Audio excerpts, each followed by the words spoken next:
HSC পরীক্ষার তারিখ নিয়ে পুরোটাই গুজব। গুজবে কান দেবেন না। খালেদা জিয়ার জামিনের মেয়াদ বাড়াতে আবেদন।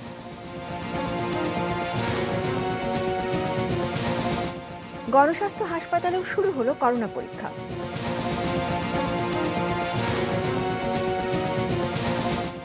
পয়লা সেপ্টেম্বর থেকে বাস মিনি বাসে আগের ভাড়া।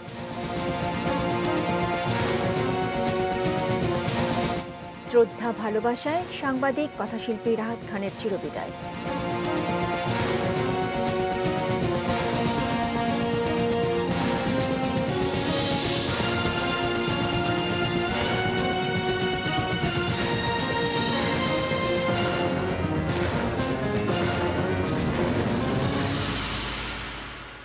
দেখছেন এটিএন নিউজ।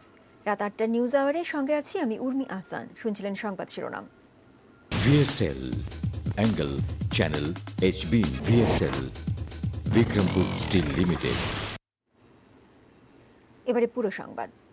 এইচএসসি পরীক্ষার তারিখ এখনো ঠিক হয়নি, তাই গুজবে কান না দিতে সবার প্রতি আহ্বান জানিয়েছেন শিক্ষামন্ত্রী ডক্টর দীপু মনি। এছাড়া প্রয়োজনে শিক্ষাবর্ষ বাড়ানো হতে পারে বলেও জানিয়েছেন তিনি। আজ জাতীয় জাদুঘরে আয়োজিত এক অনুষ্ঠানে একথা বলেন তিনি। স্বাস্থ্য ঝুঁকি এই মুহূর্তে এই এত বড় ঝুঁকি আমরা নিতে পারি না, আমাদের দায়িত্বশীল ভাবেই ভাবতে হবে। সে কারণে এই মুহূর্তে এইচএসসি পরীক্ষা নেবার মতো পরিস্থিতি নেই। শিক্ষা প্রতিষ্ঠানগুলো খুলে দেওয়ার বিষয়ে একই কথা, মোটেই এখন পরিস্থিতি হয়নি। এই পরিমাণ স্বাস্থ্য ঝুঁকি নেবার আমাদের কোনো সুযোগ নেই। উন্নত চিকিৎসার জন্য বিএনপি চেয়ারপারসন বেগম খালেদা জিয়ার জামিনের মেয়াদ বাড়ানোর আবেদন করেছে তার পরিবার। স্বরাষ্ট্র মন্ত্রণালয়ে এই আবেদন করেন খালেদা জিয়ার ছোট ভাই শামীম ইস্কান্দার। এর আইনগত দিক পর্যালোচনা করতে আবেদনটি আইন মন্ত্রণালয়ে পাঠানো হয়েছে বলে জানিয়েছেন স্বরাষ্ট্রমন্ত্রী। আরও জানাচ্ছেন নাজিয়া আফরিন। 2 বছরেরও বেশি সময় পর 25 মার্চ জামিনে মুক্ত হন খালেদা জিয়া। উন্নত চিকিৎসার জন্য পরিবার আবেদন করলে তার সাজা 6 মাসের জন্য স্থগিত করে সরকার।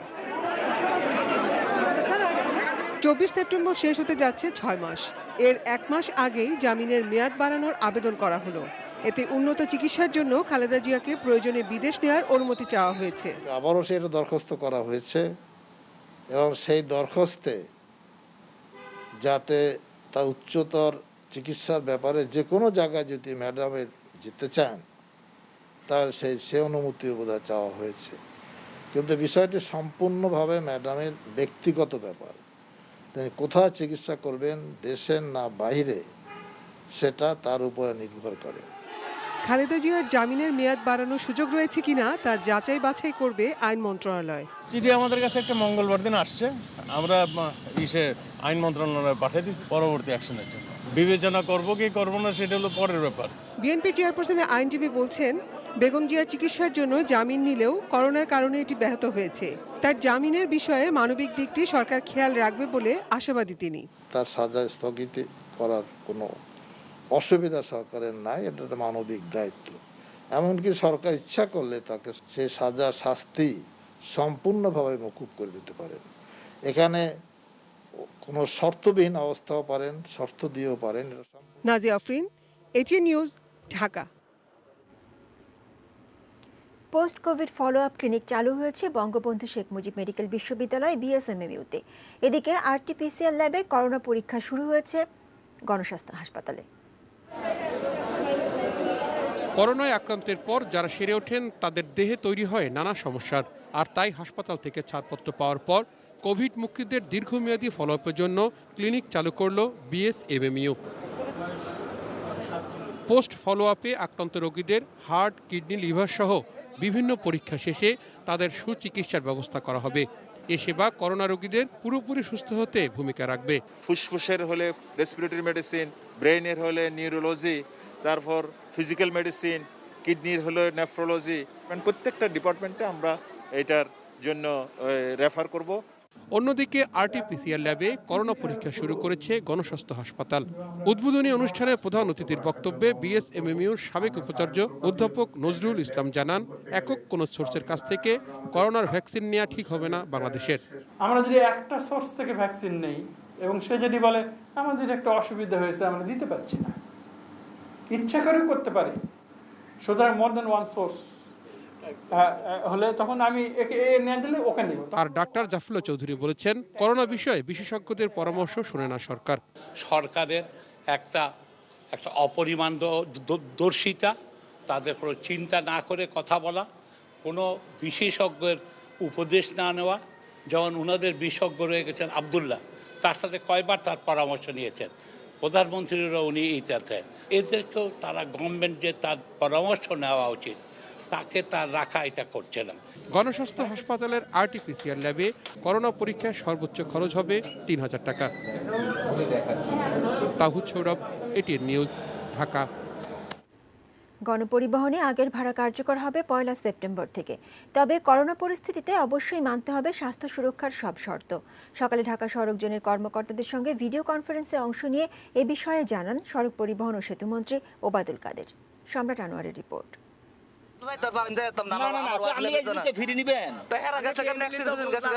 2 মাসের বেশি সময় বন্ধ রাখার পর শর্ত সাপেক্ষে 60% বাড়তি ভাড়া কার্যকর করে চালু হয় গণপরিবহন।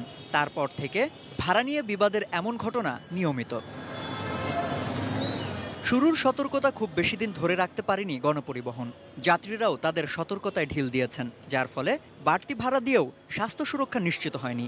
তাই বিভিন্ন সময় আগের ভাড়া কার্যকরের দাবি ছিল যাত্রী এবং পরিবহন সংশ্লিষ্টদের। অবশেষে পরিবহন মালিক সমিতির আনুষ্ঠানিক প্রস্তাব যাত্রী পরিবহনের পুরনো নিয়ম, পুরনো ভাড়া কার্যকরে। সেই প্রস্তাবনায় এবার সিদ্ধান্ত হিসেবে জানালো সরকার, সেপ্টেম্বর থেকে আগের ভাড়ায় চলবে গণপরিবহন।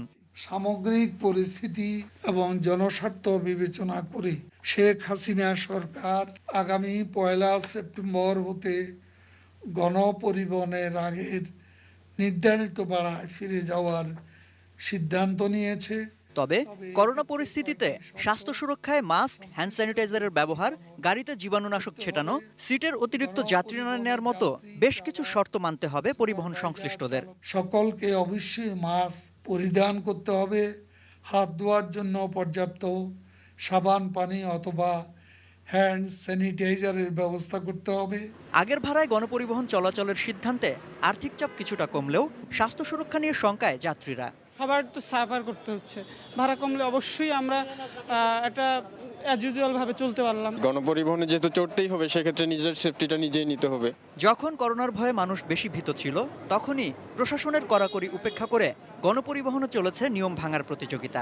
নিউ নর্মাল পরিস্থিতিতে সেই নিয়ম কতটা মানা হবে সে প্রশ্ন থেকেই যায়। সম্রাট আনোয়ার, এটিএন নিউজ, ঢাকা। ভালো রাস্তায় হঠাৎই খোঁড়াখুড়ি, আবার দীর্ঘদিন সংস্কার না হওয়ায় খানাখন্দে ভরা সড়ক যেন অনেকটা নিয়মে পরিণত হয়েছে। নির্দিষ্ট সময়ে কাজ শেষ হওয়ার রেকর্ডও খুঁজে পাওয়া কঠিন। ফলে প্রতি বছর বর্ষায় সীমাহীন দুর্ভোগ। এ থেকে উত্তরণের কি উপায়? মনিরুল ইসলাম মিন্টুর রিপোর্ট। আগারগাঁওয়ের নিউরোসায়েন্স হাসপাতালের সামনের সড়ক দীর্ঘদিনের ভোগান্তির পর সংস্কার শেষে সড়কে যাতায়াতে স্বস্তি ফিরেছিল বটে, কিন্তু মাত্র 3 মাসের মাথায় আবারও খোঁড়াখড়ি। এখন সেখানে চলছে টেস্কোর বিদ্যুৎ লাইনের কাজ। এটি পুরান ঢাকার লালবাগের চৌধুরী বাজার। এমনিতেই সরু সড়কে যানজট হয়, এর উপর গত কমাস ধরেই প্রতিটি গলিতেই খোঁড়াখড়ি হচ্ছে। চলছে নতুন করে পানির পাইপলাইন বসানোর কাজ।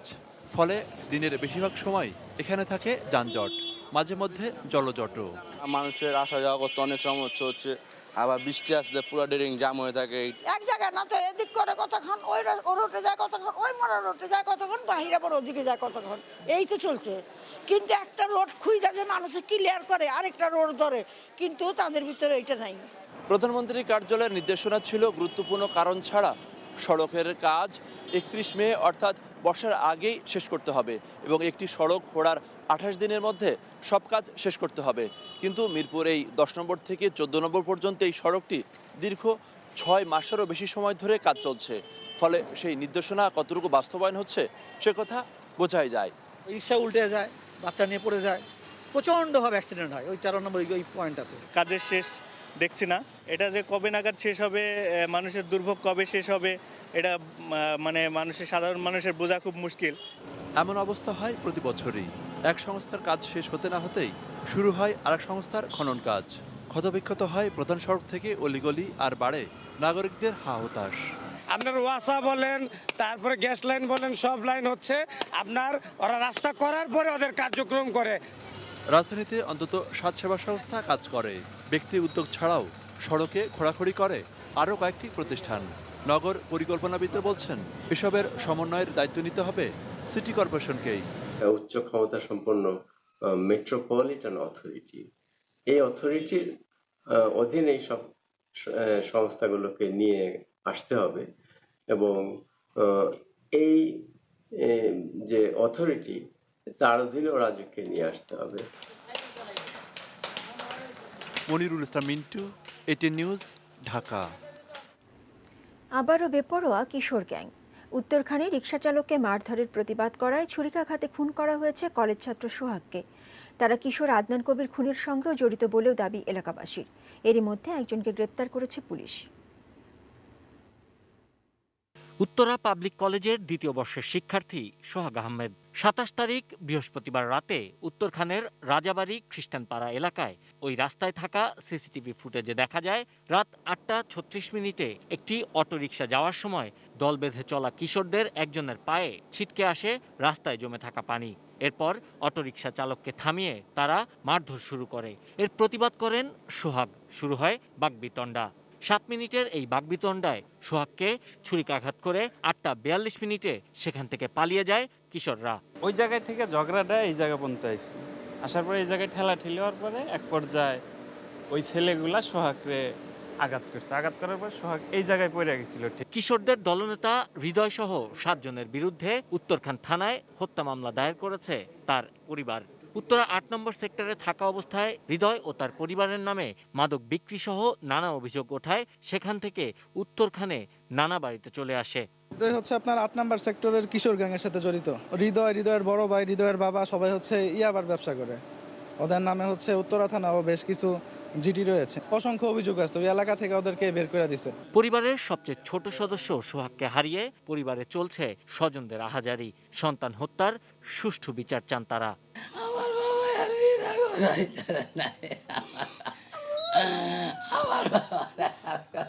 যে আমার ছেলে মাদবের লেগাও প্রতিবাদ করে, একটা গরিব মানুষেরা কোনো কিছু করলো প্রতিবাদ করে, সবটাই প্রতিবাদ করে। আমি বলি যে বাবা তুমি ছোট ছেলে কেন প্রতিবাদ করো, বাবা প্রতিবাদ না করলে আলোর কাছে জব দিব কি আমি। 2018 সালে উত্তরায় কিশোর আদনান কবির খুনের পর থেকেই আলোচনায় কিশোর গ্যাং, কিন্তু এখনো বন্ধ হয়নি তাদের আধিপত্য। স্থানীয়দের দাবি আদনান কবির খুনে জড়িত কেউ কেউ সোহাগ খুনের সঙ্গেও জড়িত। তবে ভয়ে ক্যামেরার সামনে কেউ কথা বলতে রাজি হননি। এ বিষয়ে কথা বলতে নারাজ পুলিশও। Sabir Ahmed, ATN news, Dhaka.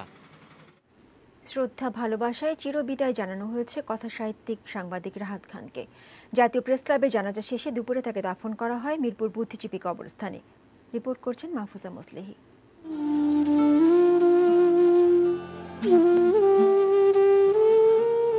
কর্মজীবনে যে প্রেস ক্লাবে আড্ডায় তিনি ছিলেন মধ্যমণি, সেখানেই এলেন লাশবাহী গাড়িতে।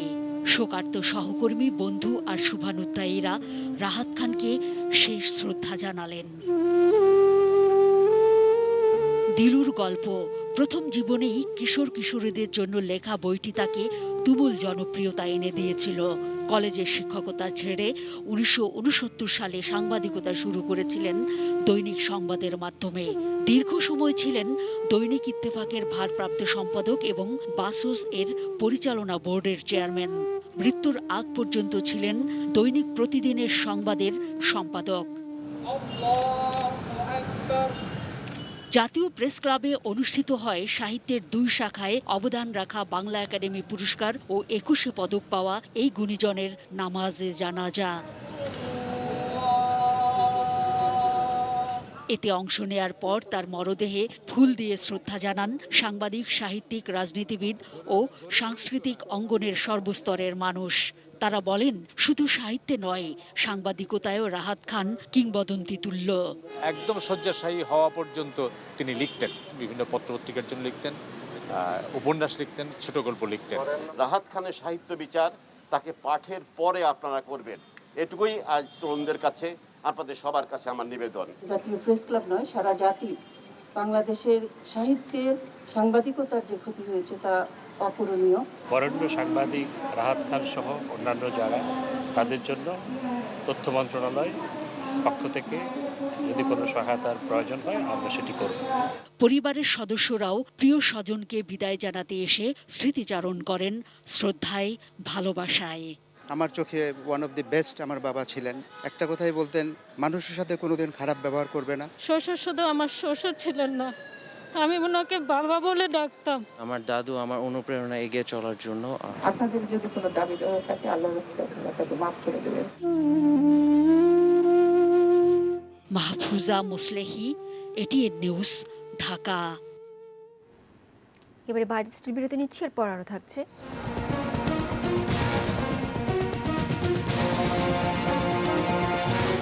হাসপাতাল পালানো আসামি বাবুবাজার ব্রিজ থেকে গ্রেপ্তার।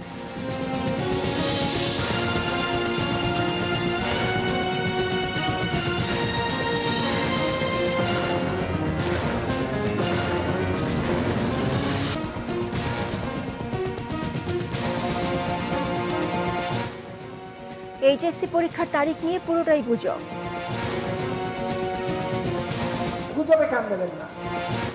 খালেদা জিয়ার জামিনের মেয়াদ বাড়াতে আবেদন।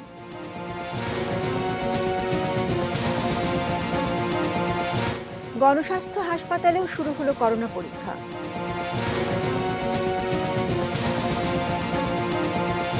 পয়লা সেপ্টেম্বর থেকে বাস, মিনি বাসে আগের ভাড়া।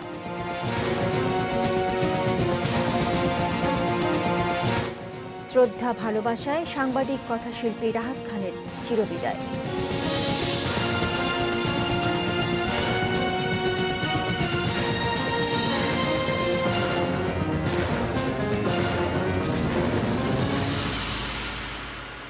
বিরতির পর আবারও আমন্ত্রণ নিউজ আওয়ারে। শিরোনাম শুনছিলেন।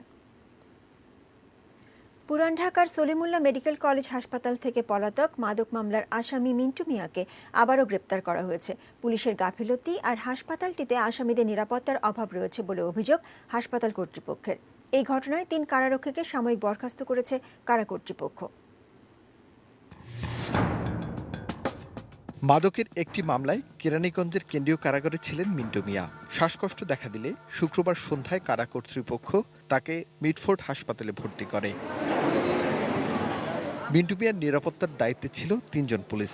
মধ্যরাতে সবার চোখ ফাঁকি দিয়ে উধাও মিন্টু মিয়া। কিভাবে? আলাদা কোনো সিস্টেম, গিরাগারার ভিতরে কোনো সিস্টেম নাই, এরকম জায়গায় ভর্তি করা হয়। মানে আসামিদের এরকম জায়গায় ভর্তি করে। হ্যাঁ, সকালবেলা জানতে পাইছি যে এটা ওনারা পালাই চলে গেছে। এখন দুজন যে যারা ওর যা দায়িত্বে ছিল শুনছি আর কি, যে ওরা 2 জন ঘুমিয়েছিল। মিডফোর্ড হাসপাতালের এই রুমটিতে বেশিরভাগ সময় ভর্তি করা হয় কেন্দ্রীয় কারাগারের আসামিদের। কেউ কেউ থাকেন মাসের পর মাস। এখানে আসা দাগী আসামিদের নিরাপত্তার বালাই নেই। চাইলেই মোবাইল ফোনে কথা এবং যে কারোর সাথে দেখা করতে পারেন আসামিরা। যারা ডিউটি করে ওরাও তো প্রফেশনাল ডিউটি করেন। দেখা যায় বারান্দা থেকে বসে থাকে, আসামের মতো শুয়ে আসছে, যেমন কোনো যেতে পারে। হাসপাতালটির পরিচালক এই ঘটনায় হতবাক। তিনি জানালেন আদ্যপান্ত 3-4টার দিকে আমি আমার এই খবরটা আমি আবার ওরা তো দিচ্ছি, ওরা বলছে 4টার দিকে হারাই গেছে। আর আমি আমার আনসারকে জিজ্ঞেস করলাম, বলে স্যার এরকমই হবে, 3-4টার দিকে হবে। সকালবেলা ওরা বলছে যে আনসার দেখছে, কি বলে কারো হইতেছে ওই কয়েছে নাই, বাথরুমে গেছে। পরে দেখে বাথরুম ফেরত আসে নাই। পরে আরো 2 জন কারোকে আসছে, তারপর তারা একসাথে চলে গেছে, ওকে আর পায় নাই। শেষ পর্যন্ত পালিয়ে যাওয়ার 12 ঘন্টার মধ্যেই মিন্টু মিয়াকে গ্রেফতার করা সম্ভব হয়েছে। তবে কদিন আগে কাশিমপুর কারাগার থেকে পালিয়ে যাওয়া যাবজ্জীবন সাজাপ্রাপ্ত আসামির হদিস মেলেনি এখনো। Arif Hossain, ATN news, Dhaka. জাতির জনক বঙ্গবন্ধু শেখ মুজিবুর রহমানের 45তম শাহাদত বার্ষিকী উপলক্ষে গাজীপুরে আলোচনা সভা, মিলাদ ও দোয়া মাহফিল অনুষ্ঠিত হয়েছে। দুপুরে জেলার চৌরাস্তা চান্দনা উচ্চ বিদ্যালয়ের মাঠে মহানগর শ্রমিক লীগের উদ্যোগে এই সভা অনুষ্ঠিত হয়। অনুষ্ঠানে প্রধান অতিথি হিসেবে বক্তব্য রাখেন গাজীপুর সিটির মেয়র অ্যাডভোকেট মোহাম্মদ জাহাঙ্গীর আলম। এছাড়া জেলা আওয়ামী লীগের সভাপতি সেলিনা ইউনুস, যুগ্ম সাধারণ সম্পাদক এস.এম. মোকসেদ আলম, শ্রম বিষয়ক সম্পাদক মোহাম্মদ জাহিদ আল মামুন সহ আওয়ামী লীগ ও শ্রমিক লীগের নেতাকর্মীরা উপস্থিত ছিলেন।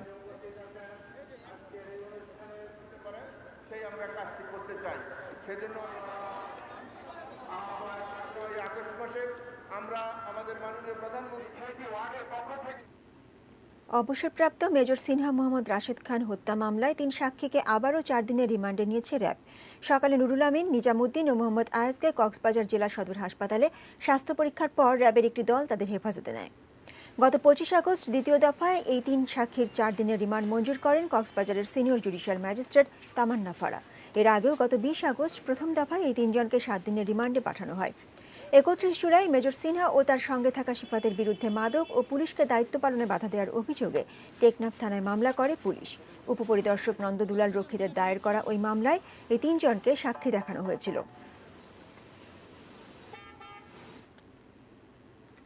করোনার এই সময়ে ঝিনাইদহে বেড়েছে প্লাস্টিকের ওয়ান টাইম গ্লাস ও প্লেটের ব্যবহার, কিন্তু নির্দিষ্ট স্থানে ফেলার কোনো ব্যবস্থা না থাকায় এসব ফেলা হচ্ছে রাস্তার পাশে কিংবা ড্রেনে। পরিবেশের ভয়াবহ ক্ষতির অন্যতম প্রধান কারণ হয়ে উঠছে অপচনশীল এই প্লাস্টিক। ঝিনাইদহ প্রতিনিধি নিজাম জর্দার বাবলুর পাঠানো তথ্য ছবিতে ডেস্ক রিপোর্ট। ঝিনাইদহের হোটেল, রেস্তোরাঁ, খাবার ও চায়ের দোকানে বেড়েছে প্লাস্টিকের ওয়ান টাইম গ্লাস ও প্লেটের ব্যবহার শেষে এসব ফেলা হচ্ছে রাস্তা, ড্রেন, ডোবা কিংবা পুকুরে। পচনশীল না হওয়ায় পরিত্যক্ত এই প্লাস্টিক পরিবেশ দূষণের কারণ হচ্ছে। খাবার বিক্রেতারা বলছেন, ওয়ান টাইম পাত্র ছাড়া ক্রেতারা এখন খাবার খাচ্ছেন না। অতিরিক্ত খরচ হলেও এসব পাত্রে খাবার পরিবেশন করতে বাধ্য হচ্ছে তারা। আর ব্যবহারের পর নির্ধারিত স্থানে না ফেলে যেখানে সেখানে ছুঁড়ে ফেলছে ক্রেতারা। তবে ফেলার নির্দিষ্ট স্থানের অভাবকেই দায়ী করেছেন ক্রেতারা। কোনো নির্দিষ্ট জায়গা থাকলে সেখানে আমরা রাখতে পারতাম। আমার নির্ধারিত একটা স্থান আছে, অথচ এই জায়গায় কেউ ফেলায় না। এটা স্বাস্থ্যসম্মত কিনা জানি না, তো এগুলো খাওয়ার পরে আমরা যেখান থেকে ফেলে দিচ্ছি। প্রতিদিন কয়েকশো প্লাস্টিকের পাত্র ব্যবহার শেষে যেখানে সেখানে ফেলা হচ্ছে। পরিবেশের ভয়াবহ ক্ষতির অন্যতম প্রধান কারণ হয়ে উঠছে অপচনশীল এই প্লাস্টিক। ওয়ান টাইম যে সমস্ত গ্লাস, প্লেট এগুলো ব্যবহার করতেছেন, এগুলো যত্রতত্র তারা ফেলে দিচ্ছেন। এর ফলে স্বাস্থ্য সংক্রমণের ঝুঁকি আরো বেড়ে যাচ্ছে। এই বর্ষা মৌসুমে ওই সমস্ত গ্লাস, কাপ এবং প্লেটে আপনার পানি জমছে এবং এই পানি জমার কারণে মশার উপদ্রব বাড়ছে। ওয়ান টাইম ব্যবহারই করেন, তাইলে আপনাদেরকে অনুরোধ করব এটা নির্দিষ্ট ডাস্টবিনে ফেলেন, ড্রেনে, জলাশয়ে কোনো জায়গায় ফেলবেন না। জিনিয়া ইসলাম, ডেস্ক রিপোর্ট, এটিএন নিউজ।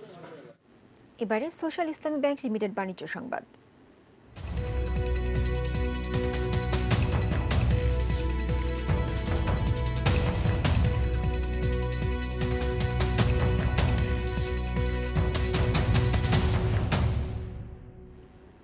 জনতা ব্যাংকের উদ্যোগে সিরাজগঞ্জের সদর, শাহজাদপুর, কাজীপুর, বেলকুচি উপজেলার 4000 বন্যা দুর্গত পরিবারকে খাদ্য সামগ্রী বিতরণ করা হয়েছে। শনিবার সদরের হার্ড পয়েন্টে সিরাজগঞ্জ 2 আসনের সংসদ সদস্য এবং ব্যাংকের ব্যবস্থাপনা পরিচালক ও প্রধান নির্বাহী কর্মকর্তা মুক্তিযোদ্ধা মোহাম্মদ আব্দুস সালাম উপস্থিত থেকে এসব পণ্য বিতরণ করেন। এই উপলক্ষে আয়োজিত সভায় সভাপতিত্ব করেন সদরের ভারপ্রাপ্ত ইউএনও মোহাম্মদ রহমতুল্লাহ, ব্যাংকের উপব্যবস্থাপনা পরিচালক মোহাম্মদ ইসমাইল হোসেন, রাজশাহী বিভাগীয় কার্যালয়ের মহাব্যবস্থাপক মোহাম্মদ শাখাওয়াত হোসেন ও উপজেলা চেয়ারম্যান মোহাম্মদ রিয়াজউদ্দিন সহ ব্যাংকের ঊর্ধ্বতন কর্মকর্তারা এ সময় উপস্থিত ছিলেন। রাজধানীর জুরাইনে যাত্রা শুরু করল ভিন্নধর্মী গবাদি পশুর খামার এসডি অ্যানিম্যাল ফার্ম। শুক্রবার সন্ধ্যায় ফার্মের উদ্বোধন করেন এটিএন নিউজের প্রধান নির্বাহী সম্পাদক মুন্নি সাহা। ব্যক্তিগত উদ্যোগে পোল্ট্রি ফিডবিহীন সম্পূর্ণ প্রাকৃতিক পরিবেশে তৈরি এই খামারে পালিত হবে গরু, ছাগল, হাঁস, মুরগি সহ নানা প্রজাতির পাখি ও মাছ। এসডি অ্যানিম্যাল ফার্মের চেয়ারম্যান এটিএন বাংলার chief video editor engineer Mohammad Sohag জানান, এটি একটি গবাদি পশুর গবেষণাধর্মী খামার।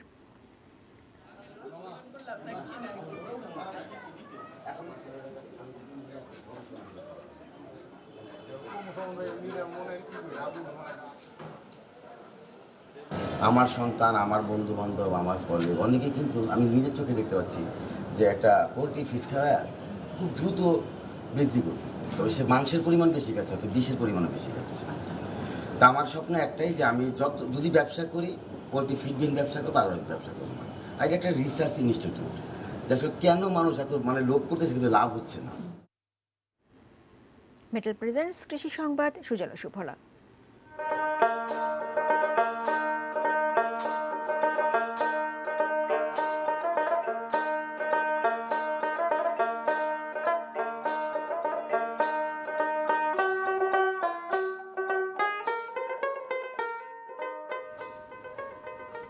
রাজশাহীর বরেন্দ্র অঞ্চলে বেড়েছে মাল্টার চাষ। জেলার গোদাগাড়িতে এই ফল এখন ব্যাপকভাবে চাষ হচ্ছে। 2016 সালে প্রথম শুরু হলেও এবছর 148 হেক্টর জমিতে দেশি উদ্ভাবিত মিষ্টি জাতের বাড়ি মাল্টা 1 লাগানো হয়েছে। 2019-20 অর্থ বছরে জেলায় 222 মেট্রিক টন মাল্টার ফলন হয়েছে বলে কৃষি সম্প্রসারণ অধিদপ্তর জানিয়েছে। সঠিকভাবে পরিচর্যা করলে এক একটি গাছ 10 বছর ফল দেয়। তাছাড়া মাল্টার জমিতে একই সঙ্গে ফসলও রোপণ করা যায়। এ কারণে মাল্টা চাষে আগ্রহী হচ্ছেন কৃষি খামারিরা। পুষ্টিকর এই ফল গরিবের কমলালেবু নামেও পরিচিত।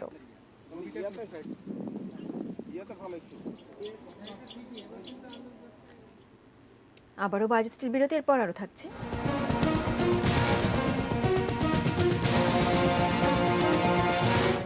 উহানের সব স্কুল খুলছে মঙ্গলবার থেকে।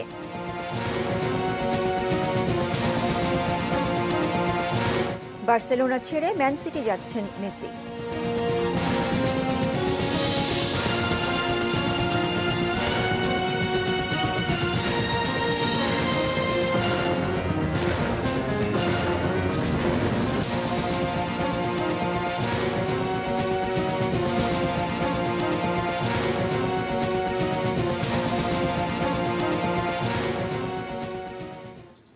আরও একবার স্বাগত রাত 8টার নিউজ আওয়ারে।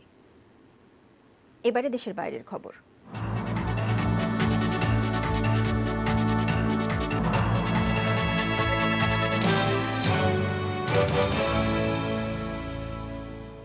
করোনা ভাইরাসের উৎপত্তিস্থল হিসেবে পরিচিত চীনের হুবেই প্রদেশের উহান শহরের সকল স্কুল আগামী মঙ্গলবার থেকে আবার খুলে দেওয়া হচ্ছে। করোনার সংক্রমণ শূন্যের কোটায় নেমে আসায় এই সিদ্ধান্ত নেওয়া হয়েছে বলে জানিয়েছে স্থানীয় কর্তৃপক্ষ। শুক্রবার স্থানীয় সরকারের পক্ষ থেকে বলা হয়, উহানে 2842টির মতো শিক্ষা প্রতিষ্ঠান পুনরায় খুলে দেওয়া হবে। এর ফলে উহানের প্রায় 14 লাখ শিক্ষার্থী আবারও স্কুলে ফেরার সুযোগ পাচ্ছে। এছাড়া উহান বিশ্ববিদ্যালয়ও সোমবার খুলে দেওয়া হবে বলে জানা গেছে। শহর কর্তৃপক্ষ বলছে, শিক্ষার্থীদেরকে স্কুলে আসার জন্য মাস্ক পরার পরামর্শ দেওয়া হয়েছে এবং সম্ভব হলে গণপরিবহন এড়িয়ে চলতে বলা হয়েছে। এছাড়া স্কুলগুলোকেও রোগ নিয়ন্ত্রণের সকল ব্যবস্থা রাখার জন্য নির্দেশ দেওয়া হয়েছে। অপ্রয়োজনীয় ভিড়ের বিষয়ে কঠোর হওয়ার পাশাপাশি প্রতিনিয়ত স্বাস্থ্য কর্তৃপক্ষের কাছে স্কুলগুলোকে প্রতিবেদন জমা দেওয়ার নির্দেশও দেওয়া হয়েছে। Clemon sports news.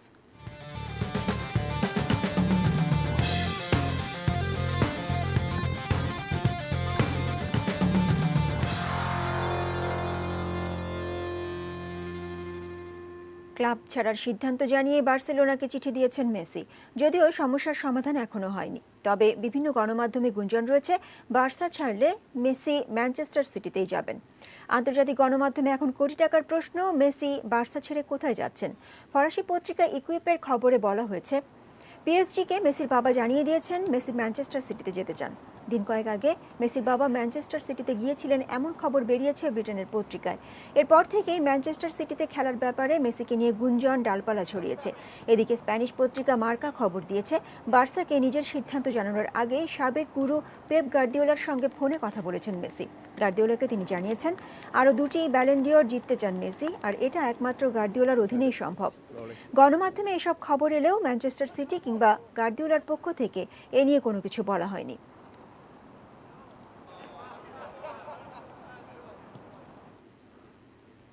দুই দফায় ইনজুরিতে পড়েও সিনসিনাটি ওপেনের ফাইনালে উঠেছেন নোভাক জোকোভিচ। সেমিফাইনালে স্প্যানিশ রবার্তো বাতিস্তার বিপক্ষে তিনি 2-1 সেটে জয়ী হন।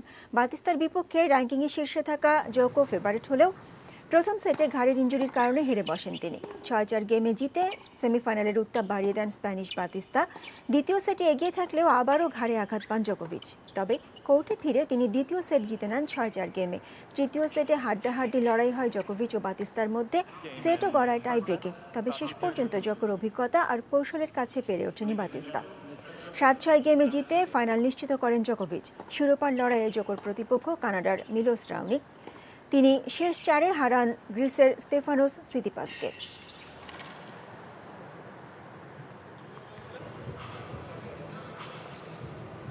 Very strange match, I must say. I don't know how I wanted, to be honest. সত্যি অনেক কষ্টকর ছিল ম্যাচটি। আমি জানি না কিভাবে জিতলাম। বাতিস্তার সঙ্গে খেলাটা সবসময় উপভোগ করি আমি। ম্যাচে কয়েকবার ইনজুরিতে পড়েও ফাইনাল খেলাটা সত্যি অবাক করার মতো। The body, but somehow I managed to pull this one through. শেষ করব মাইকেল জ্যাকসনের জন্মদিনের খবর দিয়ে। পপ সম্রাট মাইকেল জ্যাকসনের জন্মদিন আজ। একাধারে গায়ক, ড্যান্সার, গীতিকার সহ বহু প্রতিভার অধিকারী ছিলেন জ্যাকসন। গানের পাশাপাশি তার নাচ দিয়ে মুগ্ধ করেছেন ভক্তদের। নানা আয়োজনে প্রিয় তারকাকে স্মরণ করছে বিশ্বব্যাপী অগণিত ভক্ত। 1958 সালের এই দিনে যুক্তরাষ্ট্রের ইন্ডিয়ানা রাজ্যের গ্যারি নামের এক গ্রামে জন্মগ্রহণ করেন মাইকেল। পুরো নাম মাইকেল জোসেফ জ্যাকসন। মাত্র 5 বছর বয়সে পেশাদার সঙ্গীত শিল্পী হিসেবে আত্মপ্রকাশ। তখন তিনি জ্যাকসন 5 নামের সঙ্গীত গোষ্ঠীর সদস্য। 1971 সাল থেকে একক শিল্পী হিসেবে গান গাওয়া শুরু। তার গাওয়া 5টি অ্যালবাম বিশ্বের সর্বাধিক বিক্রিত রেকর্ডের মধ্যে স্থান পেয়েছে। মৃত্যুর পর সঙ্গীতের ইতিহাসে জনপ্রিয়তার হিসাব নিকাশ অনেকটাই বদলে দিয়েছেন জ্যাকসন। গড়েছেন নিত্য নতুন সব রেকর্ড। সে বছর কেবল আমেরিকাতেই তার অ্যালবাম বিক্রি হয় 8.2 মিলিয়ন কপি। বিশ্বজুড়ে বিক্রি হয় 35 মিলিয়ন। হৃদরোগে আক্রান্ত হয়ে বিশ্বের অগণিত ভক্তদের কাঁদিয়ে 2009 সালের 25 জুন না ফেরার দেশে পাড়ি জমান মাইকেল জ্যাকসন।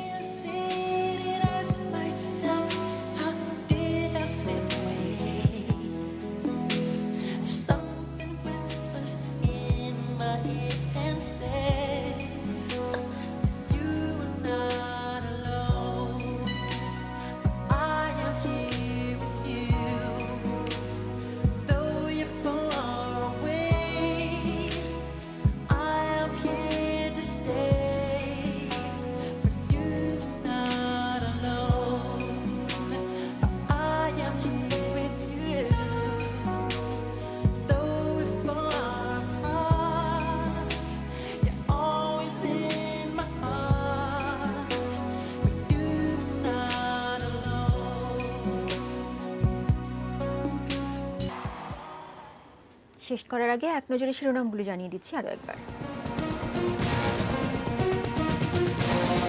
এইচএসসি পরীক্ষার তারিখ নিয়ে পুরোটাই গুজব। গুজবে কান দেবেন না। খালেদা জিয়ার জামিনের মেয়াদ বাড়াতে আবেদন।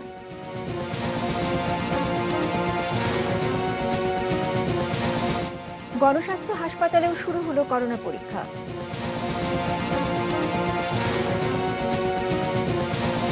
পয়লা সেপ্টেম্বর থেকে বাস মিনিবাসে আগের ভাড়া।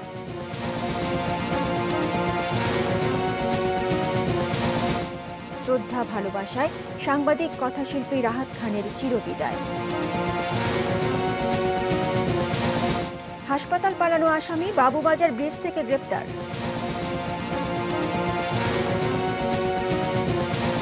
উহানের সব স্কুল খুলছে মঙ্গলবার থেকে।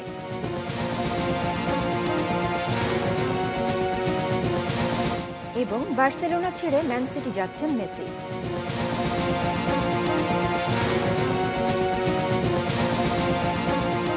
এই ছিল নিউজ আওয়ার। সঙ্গে থাকুন, দেখতে থাকুন এটিএন নিউজ। আর এটিএন নিউজের ব্রেকিং নিউজ আপনার মোবাইল ফোনে পেতে টাইপ করুন *AN এবং পাঠিয়ে দিন 5959 নম্বরে। ধন্যবাদ।